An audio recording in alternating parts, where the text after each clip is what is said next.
Welcome. Settle in, get comfortable, close your eyes,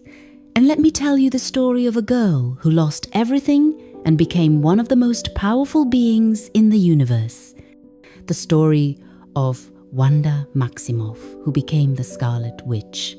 And this is a tale about grief and love and power, and how sometimes the people who can do the most extraordinary things are the ones carrying the most ordinary pain,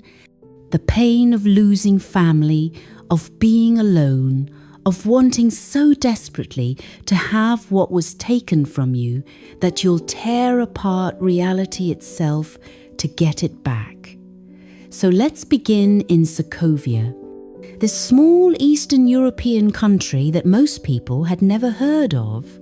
a nation caught between empires, always being fought over, always suffering from conflicts that weren't its own making. And into this troubled place, into a modest apartment in the capital city, 2 children were born, twins, Wanda and Pietro Maximoff, and they came into a world that wasn't kind, wasn't safe, but they had each other, and they had their parents, and for the first 10 years of their lives, that was enough. They were a family, poor but happy, struggling but together, and Wanda and Pietro were inseparable the way twins often are, finishing each other's sentences, knowing what the other was thinking, protecting each other, playing together, dreaming together, about a future that seemed possible even in a place as difficult as Sokovia. And their parents loved them, worked hard to give them what little they could, and for those 10 years, Wanda Maximoff knew what it felt like to be safe, to be loved, to have a home. And then in one terrible moment, in one explosion, all of that was taken away, and Wanda learned the first of many brutal lessons about loss. The Maximoff family was having dinner together, Wanda and Pietro and their parents, probably talking about school or friends or what they do that weekend, the kind of normal conversation that families have when they don't know they're living their last moments together, when the shell hit their building, a Stark Industries weapon, and the apartment exploded around them, and Wanda's parents were killed instantly, buried in rubble, and Wanda and Pietro, survived by pure chance, were trapped under debris with another Stark Industries shell sitting 3 feet away from them, unexploded, the name Stark visible on the side, and they were 10 years old, hiding under a bed, staring at a bomb that could go off any second and kill them the way the first bomb had killed their parents. And they stayed there for 2 days, 2 days of terror, 2 days of waiting to die, 2 days of staring at that name, Stark, and hating it, blaming it, making it responsible for everything they'd lost. And when they were finally rescued, when the bomb still hadn't exploded and they were pulled from the rubble, they were different, were traumatized and angry and orphaned. And they blamed Tony Stark for their parents' deaths, blamed America for selling weapons to whoever would buy them, blamed the whole world for not caring about a small country like Sokovia. And this anger, this rage at the injustice of it all, would define the next decade of their lives and shape them into people willing to do terrible things for what they believed was a greater good. Wanda and Pietro grew up in orphanages and on the streets of Sokovia, raising themselves, protecting each other, surviving in a country that seemed to be constantly at war with itself or with someone else, and they watched foreign powers fight proxy wars on Sokovian soil, watched their country be destroyed piece by piece while the world looked away, and their anger grew, metastasized into something dangerous. And when they were old enough, when they heard whispers about Hydra conducting experiments, about a program that could give people powers, make them strong enough to fight back, strong enough to make a difference. They volunteered, walked into a Hydra facility and offered themselves up for experimentation, and Baron Strucker, the Hydra scientist running the program, accepted them because most volunteers died during the process. But Strucker didn't care. He just wanted results, wanted to create enhanced humans using Loki's scepter, which contained the Mind Stone, though no one knew that at the time. And Wanda and Pietro were exposed to the Mind Stone's energy, and it should have killed them, had killed everyone else who'd been exposed. But the twins survived, and more than survived, they were transformed, given abilities that defied physics and logic. Pietro gained superhuman speed, could move faster than the eye could track, could run across water, could be in one place and then another before anyone realized he'd moved. And Wanda gained something else, something harder to define, telekinesis that let her move objects with her mind, and something deeper, stranger, a kind of telepathy that let her read thoughts and project visions and manipulate perception. And there was something else too. Something red that glowed around her hands when she used her powers.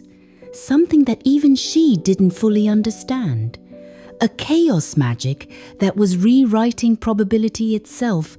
though she wouldn't learn that term or understand what she truly was for many years. Wanda and Pietro worked with Hydra because they believed Hydra was fighting against American imperialism, against people like Tony Stark who profited from war, and they didn't understand or didn't care that Hydra was exactly the kind of fascist organization their parents would have hated, would have fought against, because the twins were blinded by their trauma and their rage. And when the Avengers attacked Strucker's facility to retrieve Loki's scepter, Wanda and Pietro fought against them, saw the Avengers as invaders, as American soldiers trying to control Sokovia. And Wanda used her powers on Tony Stark, got inside his head and showed him a vision of his greatest fear, showed him the Avengers dead and the Earth invaded and himself alive and responsible, knowing that this vision would haunt him, would drive him to do something reckless. And she was right, because Tony took the scepter and used the artificial intelligence he found inside it to create Ultron. And Ultron was supposed to be a peacekeeping program, a suit of armor around the world, but instead he became a genocidal AI who wanted to destroy humanity and let evolution start over. And Wanda had helped create this monster, had manipulated Tony into building him, and at first she and Pietro worked with Ultron, believed his rhetoric about peace through destruction, believed he would help them get revenge on the Avengers and on Tony Stark specifically. But slowly, they began to understand what Ultron really was, what he really planned. And Wanda, reading Ultron's mind, saw the truth, saw that he wasn't planning to hurt the Avengers. He was planning to destroy all of humanity, was planning to drop the entire city of Sokovia from high altitude to create an extinction-level event. And Wanda realized she'd made a terrible mistake, that in her quest for revenge, she'd helped create something that would kill everyone, would destroy her country and everyone in it, would make her parents' deaths meaningless by ensuring that there was no Sokovia left to remember them. The choice to turn against Ultron and help the Avengers was the first time Wanda chose something other than revenge, chose to protect rather than destroy. And she and Pietro went to the Avengers and warned them about Ultron's plan. And they fought together in Sokovia as Ultron raised the city into the sky and Wanda fought to protect Sokovian civilians. the people who were her people, even if she'd been willing to endanger them in her quest for revenge, and she felt their fear and their terror and their hope, and she realized that this was what being a hero meant, protecting people not because they deserved it or because you agreed with them, but because they were people and they needed help. And she saw the Avengers differently then, saw that they weren't the enemy, weren't American imperialists. They were just people trying to help, trying to save the world even when the world didn't always appreciate it. And she fought harder than she'd ever fought, used her powers to hold back Ultron's forces, to protect the evacuation, and then Pietro died, was shot while saving Hawkeye and a Sokovian child, used his speed to shield them from bullets but couldn't outrun them all, and he died in an instant. And Wanda felt it, felt her twin die, felt half of herself ripped away, and she screamed, and the scream was power, was rage and grief and despair made manifest, and it destroyed every Ultron drone in a city block, killed them all with the force of her anguish. And when the battle was over, when Ultron was defeated and Sokovia had fallen safely into the ocean, Wanda Maximoff had lost her brother, her twin, the person who had been with her since before birth, the only family she had left, and she was alone in a way that went beyond loneliness into something deeper and more terrible. Clint Barton, Hawkeye, told Wanda that it was her choice what came next, that she could go back to hiding or she could join the Avengers, could turn her grief into purpose, and Wanda chose the Avengers, chose to become a hero. Because Pietro had died being a hero, and she needed to make that mean something, needed to honor his sacrifice. And she moved to the new Avengers facility in upstate New York, and this was strange and difficult because she'd spent years hating the Avengers, and now she was one of them, training with them, living with them, and Captain America, Steve Rogers,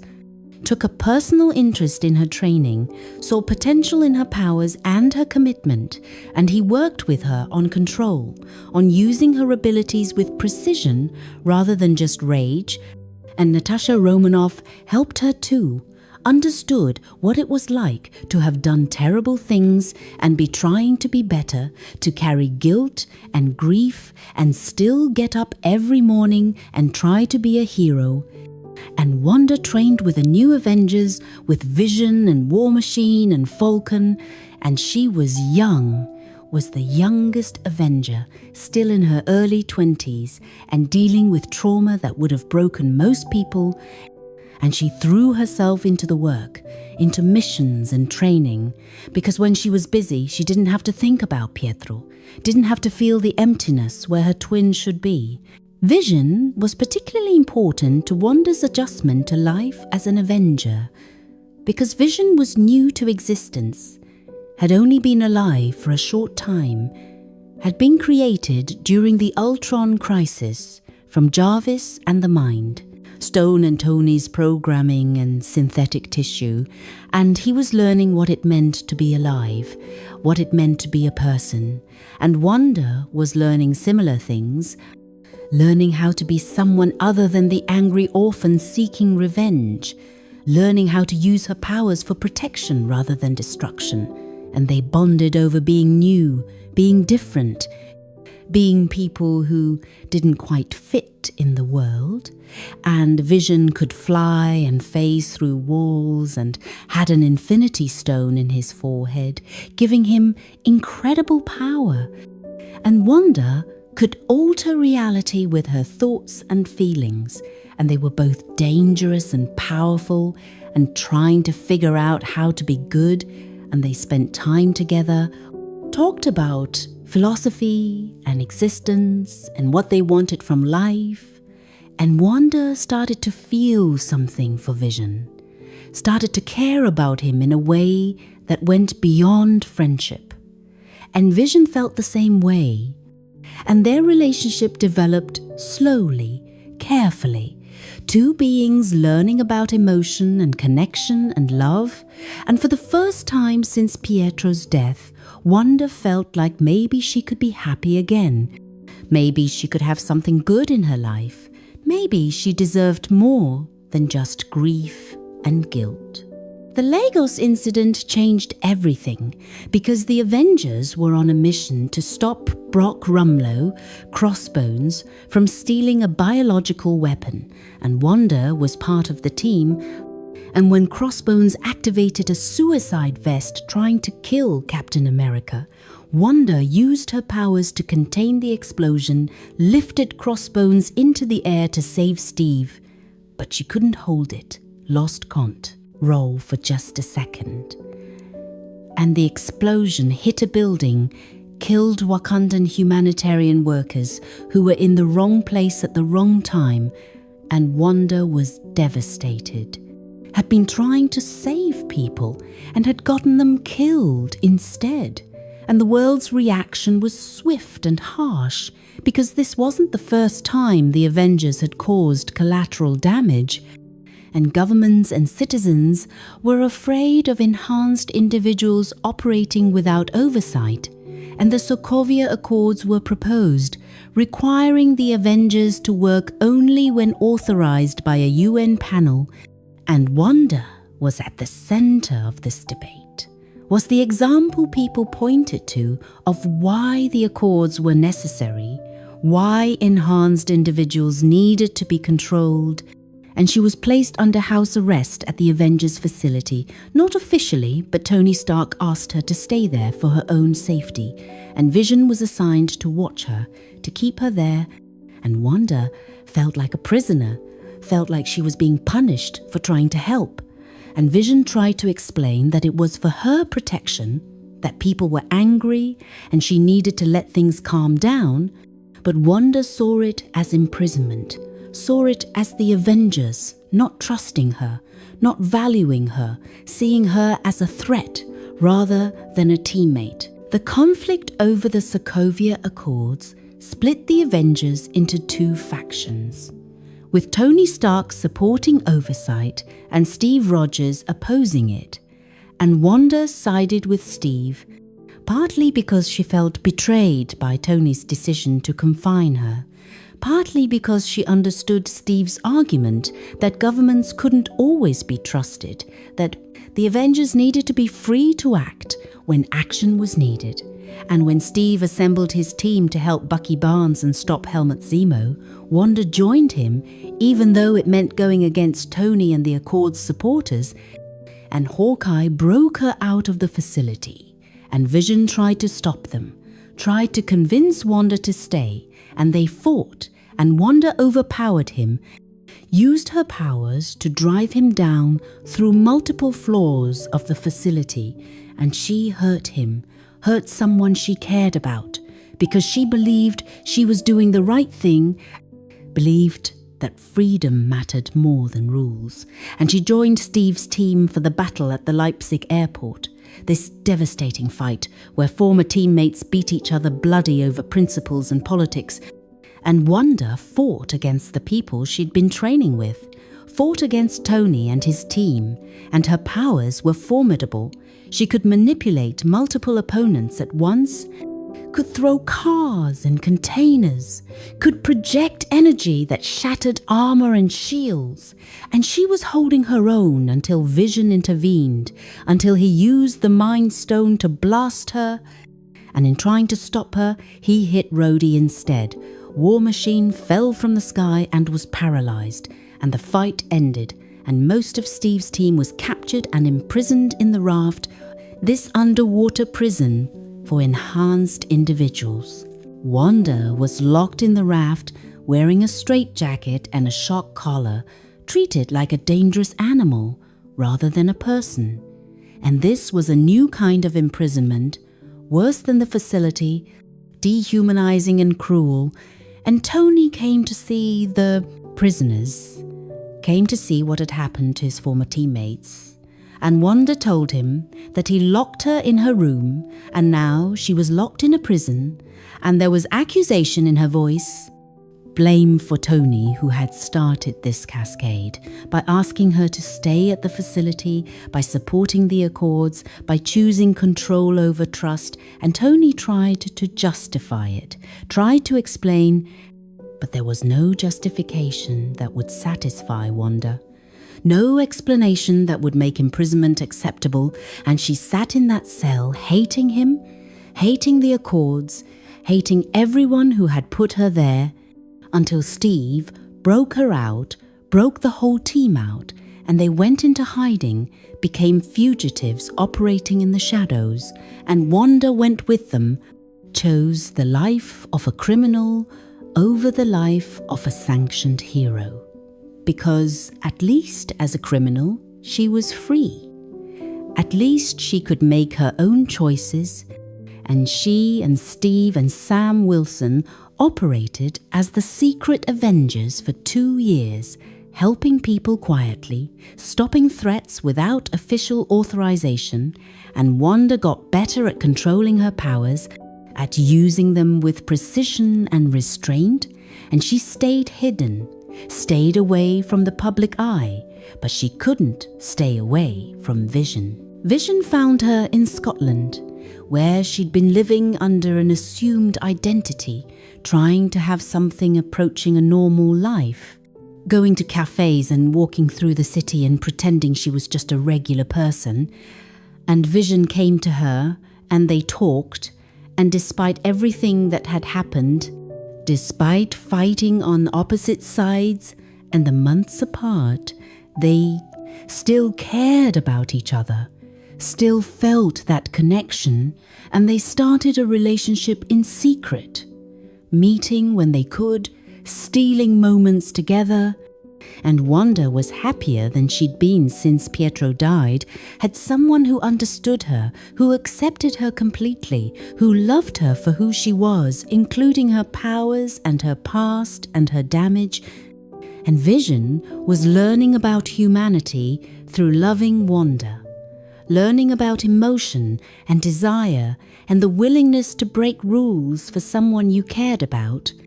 because he was supposed to be monitoring her and reporting back, but instead he was protecting her secret, was choosing her over his duties, and they talked about running away together,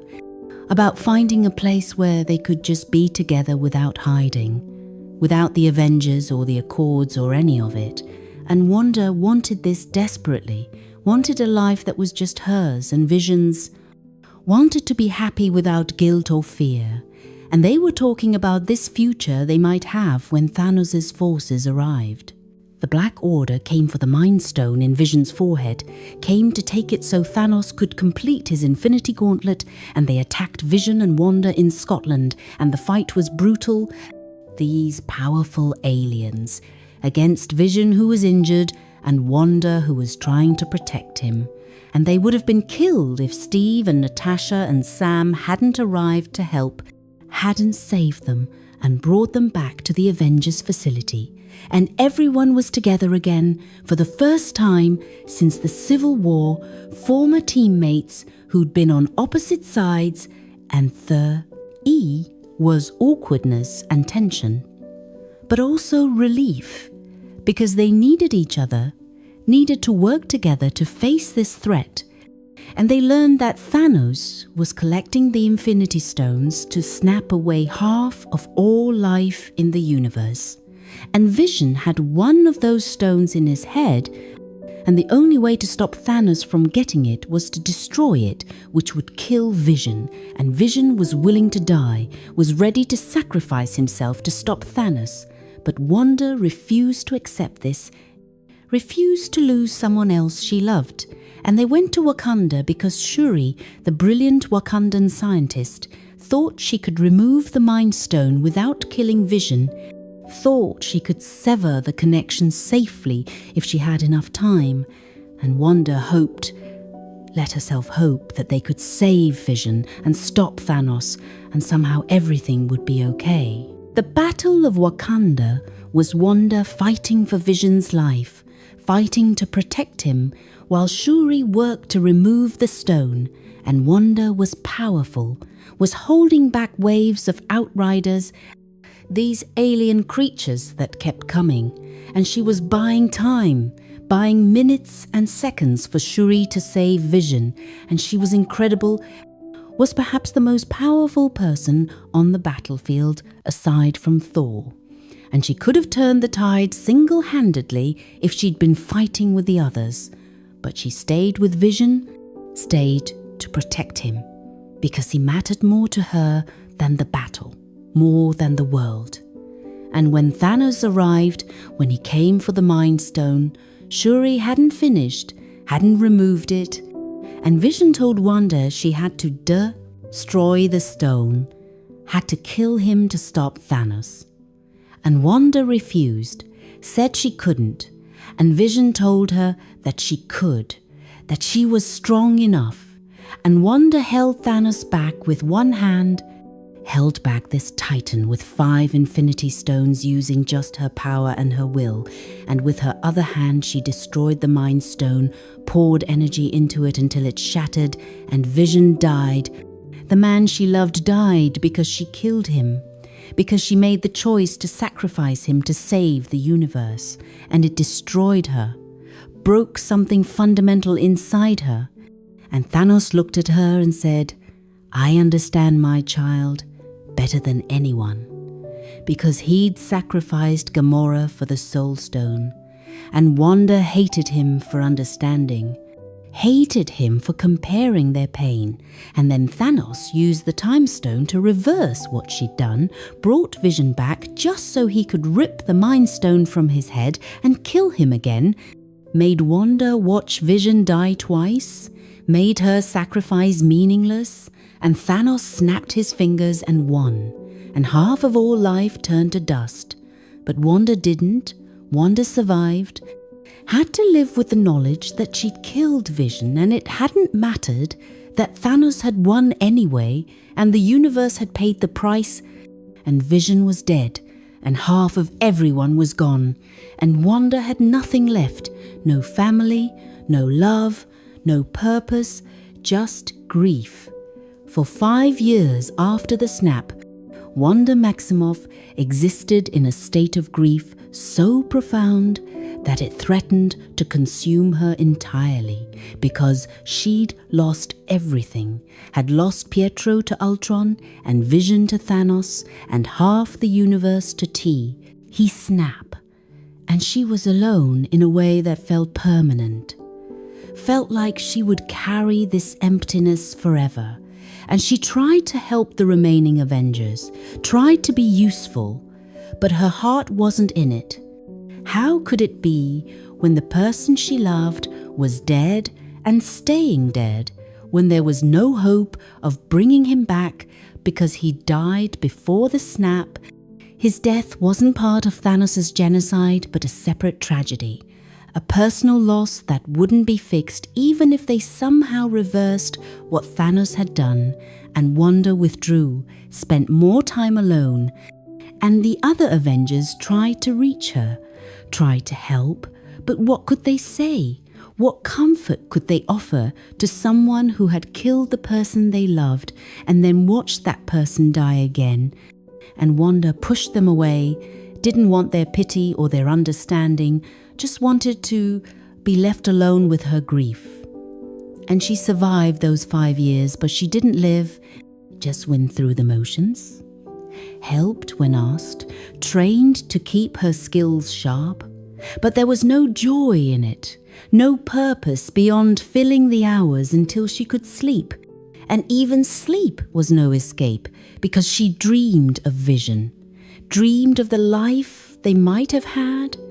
and woke up remembering that it was gone, that he was gone, that she was alone. When Scott Lang returned from the quantum realm with his theory about time travel, when the Avengers assembled one last time to pull off the time heist and undo the snap, Wanda participated, but without hope, because even if they succeeded, even if they brought back everyone who'd been snapped, Vision wouldn't return. Vi, Sheehan had died before the snap, and the rules of time travel, as Bruce Banner explained them, meant they couldn't change the past, couldn't prevent Vision's death,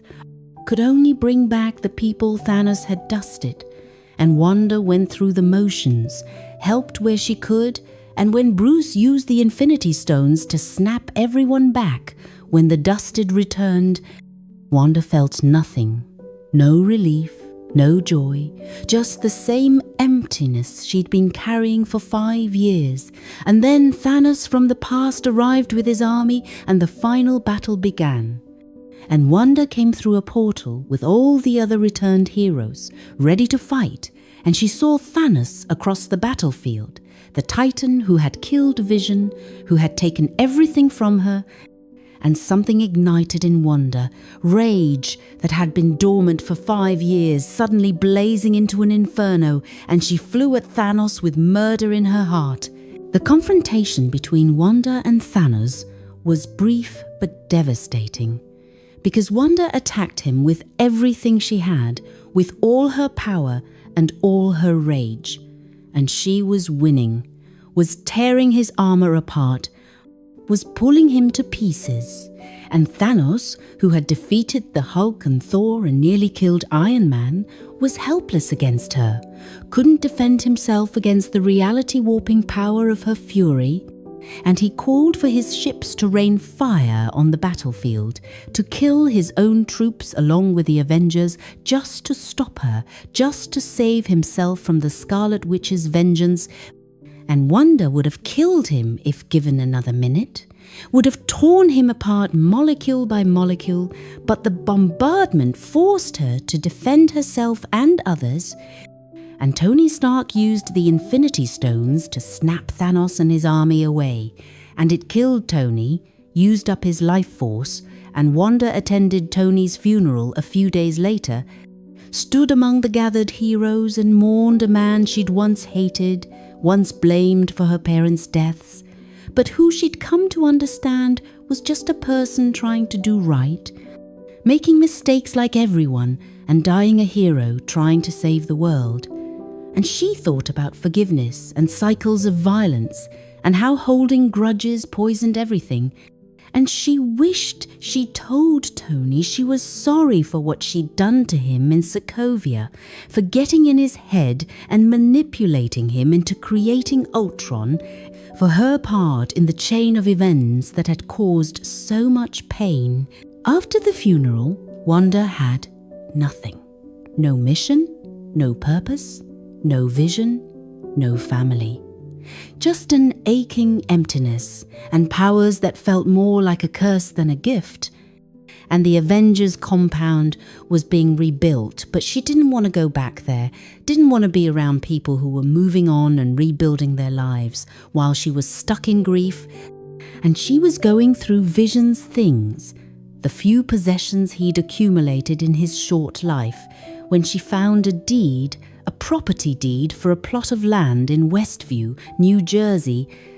And there was a note in Vision's handwriting, something about growing old together, about building a life. And Wanda realized that Vision had bought this land for them,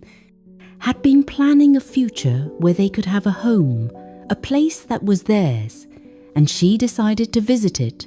drove to Westview to see what Vision had imagined for them. And when she got there, it was just an empty lot, just a foundation and some wooden framing, a house that would never be built, a future that would never happen. And something in Wanda broke. The last fragile thread holding her together snapped, and her grief exploded outward in a wave of chaos magic that transformed Westview, that created from nothing the life she'd been denied, a house fully formed, a town trapped in a sitcom reality, and Vision alive and whole and smiling at her. And Wanda stepped into this new reality she'd created without fully understanding what she'd done, without realizing that she'd enslaved an entire town to live out her fantasy. The sitcom reality Wanda created was her mind's way of processing grief, drawing on the American television shows she'd watched as a child in Sokovia, the DVDs her parents had given her, and Pietro, the sitcoms that represented to her an idealized American life, families that loved each other, problems that were solved in 22 minutes, a safe and simple world where nothing truly bad ever happened. And she and Vision lived in this reality, going through the motions of sitcom life, and Wanda was happy, or thought she was happy, was too deep in denial to see what she'd done, and the reality shifted through decades, started in the 1950 seconds, with black and white and laugh tracks, moved through the 1960 seconds and 1970 seconds and onward. And with each decade, Wanda's subconscious was moving toward the present, toward having to face reality. But she kept resisting, kept maintaining the illusion, and she got pregnant, manifested twin boys from nothing, Tommy and Billy, and she loved them instantly, completely. These children who were real to her, even if they were created from chaos magic, and Vision began to notice things were wrong, noticed people in town were distressed, noticed that Wanda seemed to be controlling everything, and he confronted her, asked what was happening, and Wanda couldn't explain, didn't want to examine it too closely, just wanted to be happy, just wanted to have this family and this life. And she pushed Vision's concerns aside and focused on their children. Outside the Westview anomaly, which people were calling the Hex because of its hexagonal boundary, SWORD, the Sentient Weapon Observation Response Division, had set up a base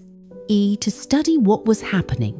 and Monica Rambeau, an agent who'd been snapped and recently returned, was sent into Westview and got trapped in Wanda's sitcom reality, and when Wanda expelled her, forced her out because Monica was disrupting the illusion, Monica tried to explain to the SWORD director Tyler Hayward that Wanda wasn't a villain, was just a person in pain who had powers she didn't understand. But Hayward saw Wanda as a terrorist, as a threat holding an entire town hostage. And he was partly right, because the people of Westview were suffering, were conscious but controlled, forced to play roles in Wanda's sitcom while their real lives were on hold and they were in pain, were begging for release. But Wanda couldn't acknowledge this, couldn't face what she'd done, because acknowledging it meant giving up Vision and the twins, meant going back to grief and loneliness, and she wasn't strong enough to do that, wasn't ready to let go. Agatha Harkness had been in Westview the whole time, a witch who'd been drawn by the massive display of chaos magic, pretending to be Agnes, the nosy neighbor, studying Wanda, trying to understand how she'd created this reality. Because what Wanda had done was supposed to be impossible, spontaneous creation on this scale shouldn't exist, and Agatha manipulated events to learn more, killed Sparky the dog to see how Wanda would handle death in her perfect world, influenced the twins to age themselves up, pushed Wanda to expand the hex when SWORD tried to breach it, and all the while she was learning, understanding that Wanda was wielding chaos magic, was doing instinctively what Agatha had studied for centuries and never mastered.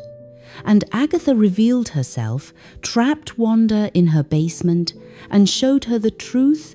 took Wanda on a journey through her own memories, through her childhood in Sokovia watching sitcoms with her family, through the Hydra experiments where the Mind Stone had touched her and amplified something that was already there, through her relationship with Vision and his death, and Agatha explained that Wanda was the Scarlet Witch, a being of myth who was prophesied to destroy the world, whose chaos magic could rewrite reality itself, and Wanda saw what she'd done, saw the people of Westview suffering under her control, and she was horrified, was devastated by the realization that she'd become the villain, had hurt innocent people because she couldn't face her grief. Wanda tried to free the people of Westview, started to bring down the hex, but that meant Vision and the twins would disappear, would cease to exist because they only existed within the hex, and her children begged her not to, begged her to keep them alive, and Wanda was torn between doing what was right and losing her family again, and Agatha attacked, wanted to take Wanda's power for herself, and they fought, witch against witch, chaos magic against dark magic, and Wanda's children helped, used powers they'd manifested. Tommy with super speed like Pietro, and Billy with powers like Wanda's, and Vision fought against White Vision, a reconstructed version of himself that Sword had built from his corpse and activated to kill Wanda. And Vision convinced White Vision through philosophy that he wasn't the true Vision, unlocked White Vision's memories and sent him flying away to process his existence, and Wanda defeated Agatha by using Agatha's own trick against her, cast runes inside the hex so that only Wanda could use magic within it, and she took Agatha's power, absorbed it, and she stood revealed in her true form, wearing red, the Scarlet Witch fully realized. And she was more powerful than she'd ever been, but power couldn't save her family, couldn't make them real, and she made the choice, the terrible necessary choice, to bring down the hex, to free Westview, to let Vision and the twins go. The farewell scene was heartbreaking. Wanda putting her children to bed, knowing they'd disappear, telling them she loved them, that they were real even if they wouldn't exist in the morning. And Vision told her that they'd said goodbye before, meaning when she destroyed the Mind Stone and killed him in Wakanda. And she said they'd say hello again, and Vision asked what he was. And Wanda said he was her love, was her sadness, was her hope, was her everything. And they said goodbye as the hex contracted around them. And Vision and the twins faded away, ceased to exist, and Wanda stood alone in an empty lot in Westview, having lost her family again, having made the right choice and hated every second of it. And the people of Westview were free, but they hated her, looked at her with fear and anger. And Monica tried to defend her, said they didn't know what Wanda had sacrificed, but Wanda knew she'd hurt these people, had tortured them even unintentionally, and she left, flew away. And the FBI didn't pursue her, because Monica convinced them that Wanda had let everyone go, had made it right, and Wanda found a cabin in the mountains, isolated herself, and tried to understand what she was, what the Scarlet Witch meant. In the cabin, Wanda studied the Darkhold, a book of dark magic that Agatha had been using, and the Darkhold told her about the Scarlet Witch, told her she was prophesied to rule or destroy the cosmos, told her about dreamwalking, about possessing versions of yourself in other universes. And Wanda used this magic to dreamwalk, and in another universe she found she'd lost, found a version of herself who had Tommy and Billy, who was living the life Wanda wanted, and she watched them, watched her children playing, and she became obsessed, convinced herself that these were her children, that the boys she'd created in Westview were real and existed in another universe, and the Darkhold corrupted her, whispered that she could have her children back, could take them from the other Wanda and bring them to her universe. And Wanda, desperate and grieving and seduced by the dark magic, believed it, started planning how to cross universes, how to get to her children. And the Darkhold showed her that she needed America Chavez, a teenager with the unique ability to travel between universes. And Wanda began hunting her, sending creatures through dreams to capture America. And Wanda told herself she wasn't the villain, wasn't doing anything wrong. She just wanted her children, wanted her family, but she was willing to kill to get them, was willing to hurt anyone who stood between her and the boys she believed were hers. Doctor Strange became aware of Wanda's actions when America Chavez arrived in his universe fleeing from interdimensional demons, and he went to Wanda to ask for her help, not realizing she was the one sending the demons, and he found her at her cabin. And she was using the Darkhold, and Strange saw the corruption, saw what the book had done to her, and he tried to reason with her, tried to explain that the children she wanted weren't really hers, were another Wanda's children. But Wanda didn't want to hear it, said that in every universe she'd looked at, that Wanda had her children and was happy, that this Wanda, the main Wanda, deserved that happiness too, deserved to have what every other version of herself had. And Strange told her she was being irrational, that she couldn't steal children from another reality. And Wanda's response was chilling. She asked Strange what he would do for the people he loved, what he would sacrifice. And when he didn't have a good answer, she told him to give her America Chavez by sundown, or she'd come take her. And Strange realized that Wanda wasn't looking for help. She was declaring war, and the broken, grieving woman he'd fought beside had become something else, had become the villain, had let her pain and the Darkhold's influence turn her into exactly what everyone had feared, a powerful being willing to destroy everything to get what she wanted. Wanda attacked Kamatage, the sanctuary where Strange had taken America for protection, and she came as the Scarlet Witch, terrifying and powerful, walking through their defenses like they were nothing, killing sorcerers who tried to stop her, and she was relentless, unstoppable, and Strange and Wong and the other sorcerers fought her, but they were outmatched. She was too powerful, had chaos magic and the Darkhold's knowledge, and she was dreamwalking, possessing her alternate self from another universe and using that body to attack while her real body was safe elsewhere, and she cornered America. And Strange and Wong managed to help America escape through a portal to another universe, and Wanda pursued, followed Thing, M. And the chase led through multiple universes, through realities where things were slightly or drastically different. And in one universe they encountered the Illuminati, that universe's version of the Avengers, and they had a version of Captain Carter and Captain Marvel and Black Bolt and Reed Richards and Xavier, and they thought they could stop Wanda,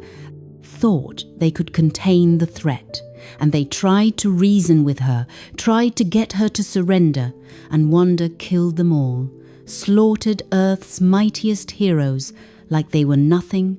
used Black Bolt's own voice to make his head explode, turned Reed Richards into spaghetti, cut Captain Carter in half with her own shield, crushed Captain Marvel under a statue, and snapped Xavier's neck after he'd entered her mind and briefly reached the part of her that knew this was wrong. The version of Wanda in that universe, the one who had Tommy and Billy, lived in a nice house in a nice neighborhood, and the Scarlet Witch came for her, possessed her body, took control while that universe's Wanda was pushed deep inside her own mind, and the Scarlet Witch went to the boys, her boys as she thought of them, and she tried to be their mother, tried to show them love, but they were terrified of her. This version of their mum, who was covered in blood and had done terrible things, and they ran from her, hid from her, called her a witch.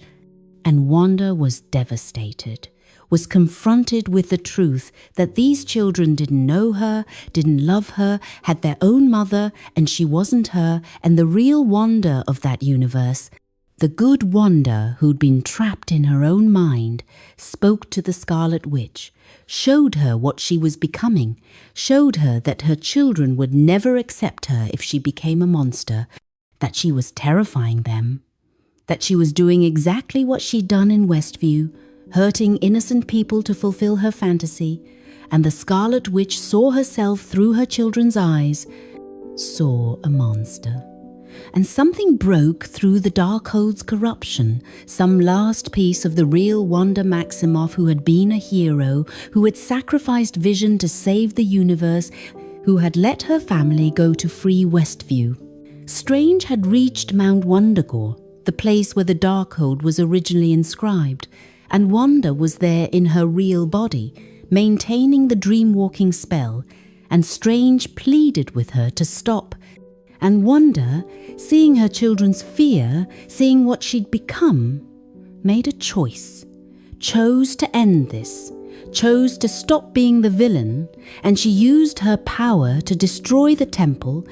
to bring down Mount Wundagore and destroy every copy of the Darkhold in every universe, ensuring that no one else would be corrupted by it the way she had been. And the temple collapsed on her, tons of rock burying the Scarlet Witch, and she appeared to die,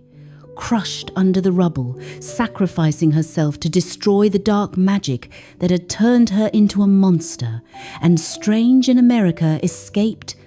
and Wong survived, and the people the Scarlet Witch had hurt were avenged, and Wanda Maximoff's story seemed to end there, buried under a mountain, having fought her way back from villainy at the last moment, having chosen to die rather than continue hurting people. And it was a tragic end for someone who had suffered so much, who had lost everything again and again, who had been broken by grief and twisted by dark magic. And whether she was truly dead or had somehow survived remained unclear. But the Scarlet Witch's reign of terror was over, and the multiverse was safe from her power. Wanda Maximoff's journey from traumatized orphan to avenger to villain to tragic sacrifice was a story about grief and how it can consume you if you let it, about how the most powerful person in the world can still be broke on by loss, about how love can drive you to heroism or to monstrosity depending on how you channel it. And Wanda had been both hero and villain, had saved the world and threatened it, had made noble sacrifices and selfish, terrible choices, and through it all she'd been human, had been a person in pain trying to find happiness, trying to hold on to the people she loved, trying to make sense of a world that kept taking from her, and her powers, the chaos magic that made her the Scarlet Witch, were a manifestation of her trauma and her emotion, reality itself bending to her grief, and she'd never fully controlled those powers, had never been properly trained, had been feared and contained and used, and no one had really helped her process her trauma or understand what she was. And the tragedy of Wanda Maximoff was that she had the power to reshape reality but couldn't escape her own pain, couldn't use magic to heal the wounds in her heart, could only project that pain outward, creating illusions of happiness, or destroying those who threatened what little she had. And in the end, the thing that saved her wasn't her power, but her humanity, the part of her that could see her children's fear and choose their well-being over her own desires, that could sacrifice herself to prevent further harm, and whether that was redemption or just another tragedy was open to interpretation. But Wanda Maximoff had finally found peace, even if that peace came through death, even if the cost was giving up everything, including her life. The legacy of the Scarlet Witch would echo through the multiverse, a warning about the dangers of unchecked power and unprocessed grief, about how even the best intentions could lead to terrible consequences, and people would remember her differently, some as a hero who had fought Ultron and Thanos, some as a villain who had enslaved Westview and killed the Illuminati. And the truth was, she'd been both, had contained multitudes, had been capable of great good and terrible evil depending on the circumstances. And her story was a reminder that power didn't make you happy, didn't fix your problems, didn't heal your trauma, that all the reality warping ability in the world couldn't bring back the dead or undo loss, could only create illusions that eventually had to be faced. And Wanda had spent her entire life looking for a family, for belonging, for safety. And every time she found it, something took it away. Her parents killed by a bomb, Pietro killed by Ultron, Vision killed by Thanos, her imagined family in Westview revealed as a lie, and she'd never gotten to just be happy, had never gotten the peaceful life she deserved, and whether she was truly gone or would somehow return remained to be seen. But her story, as told, had reached its conclusion, buried under Mount Wundagore, the Scarlet Witch who had threatened the multiverse, sacrificing herself to save it. And perhaps that was fitting. Perhaps that was the only ending that made sense for someone who had been defined by loss and sacrifice, who had given up everything she loved over and over, who had finally made one last sacrifice, herself, to prevent anyone else from suffering because of her. And so, as you drift off to sleep thinking about Wanda Maximoff, remember that her story was ultimately about a person trying to survive unbearable pain, trying to find happiness in a world that seemed determined to deny it to her, and she made mistakes, terrible mistakes, hurt people, became the villain, but she also loved deeply, fought bravely, and in the end, chose to do the right thing, even when it cost her everything. And that complexity, that mix of heroism and villainy, of love and destruction, of power and vulnerability, that's what made her story compelling and tragic and unforgettable. And the Scarlet Witch may be gone, but Wanda Maximoff's impact on the universe and on everyone who knew her would endure. A reminder that we're all capable of great good and terrible evil, that grief can break us or make us stronger, that power is only as good or as evil as the person wielding it, and that sometimes the strongest thing you can do is let go, is sacrifice what you want for what's right, is choose others over yourself even when it breaks your heart, just as Wanda did in Westview and just as she did at Mount Wundagore. And rest now, sleep peacefully, and remember that even in the darkest moments, even when consumed by grief and corrupted by dark magic, there's always a choice, always a chance to do better, to be better, to sacrifice yourself rather than harm others. And Wanda Maximoff made that choice, the Scarlet Witch, who had been prophesied to destroy the world, instead destroyed the thing that was corrupting her. And whether that was redemption or tragedy or both, it was her choice, her final act of will. And that matters, that counts for something. And sleep well knowing that stories end, but their lessons endure. That Wanda's journey teaches us about the cost of unprocessed grief and the importance of facing our pain rather than running from it or creating illusions to hide from it. And good night, sleep deeply, and may your dreams be peaceful and free from the chaos magic that plagued Wanda Maximoff, the girl from Sokovia who became the Scarlet Witch and who in the end chose sacrifice over selfishness, chose to save the multiverse from herself, and found in that final choice whatever peace had eluded her throughout her tragic, powerful, unforgettable life. And so the story of Wanda Maximoff comes to its close, the tale of a girl who lost everything and gained the power to reshape reality, but couldn't escape her own grief. As you drift into sleep, let go of your own sorrows as Wanda never could, and rest peacefully knowing that tomorrow offers chances for healing that magic never can provide. Sleep well, and may your dreams be filled not with chaos but with peace, not with loss but with love, not with power but with the simple human connections that matter more than any magic. Good night, and remember that even the Scarlet Witch, with all her power, just wanted what we all want: to be loved, to belong, and to be free from pain.